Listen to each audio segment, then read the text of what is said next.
that taken together with a reason why people believe, desperate to believe, together with the fact that you don't need actually a God, in a sense amounts to an argument against the existence of God.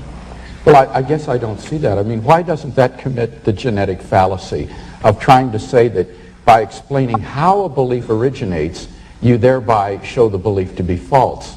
Even if it were true that belief in the existence of God were the product of fear and anxiety and so forth, which I don't for a minute admit, but even if it were, that's simply a genetic fallacy to say that because that's the way the belief originates, that therefore the belief is false. But that's only one half of the argument. I'm not saying that that alone is adequate, and I'm not saying that the fact that science can account for everything it alone is also adequate. But taken together, the fact that science is omnipotent, and the fact that I can understand why people like you desperately want to believe in God.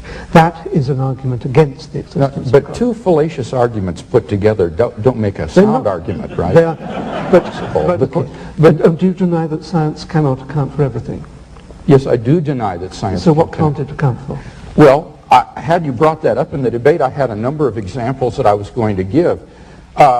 I think there are a good number of things that cannot be scientifically proven, but that we're all rational to accept. Let me list 5. Logical and mathematical truths cannot be proven by science. Science presupposes logic and math, so that to try to prove them by science would be arguing in a circle. Metaphysical truths, like there are other minds other than my own, or that the external world is real, or that the past was not created 5 minutes ago with an appearance of age, are rational beliefs that cannot be scientifically proven.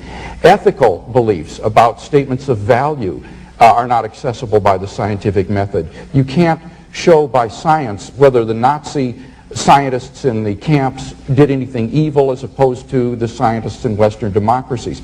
Aesthetic judgments, number 4, cannot be accessed by the scientific method because the beautiful, like the good, cannot be scientifically proven.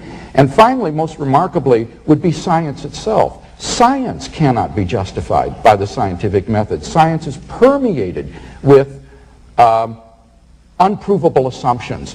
For example, in the special theory of relativity, the whole theory hinges on the assumption that the speed of light is constant in a one-way direction between any 2 points A and B. But that strictly cannot be proven. We simply have to assume that in order to hold to the theory. But you're missing the whole... So put that in your pipe and smoke it. Yeah, okay.